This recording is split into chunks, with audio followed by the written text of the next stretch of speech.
भाइयों ये लोग आए हैं मछली पकड़ने, पूरा तालाब घेर लिया इस लोगों ने। कई दिनों से पकड़ रहे हैं, 3-4 दिन हो गए। अचार डाल के खाते हैं ये लोग। चारों तरफ से घेर लिया तालाब इन लोगों ने, टूट पड़े हैं तालाब पर।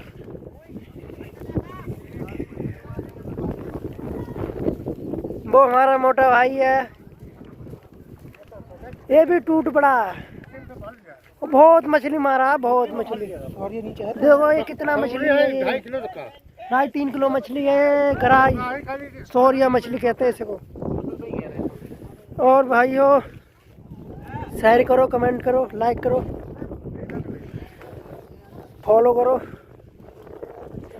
बाय, चलते हैं, फिर मिलेंगे अगली वीडियो में।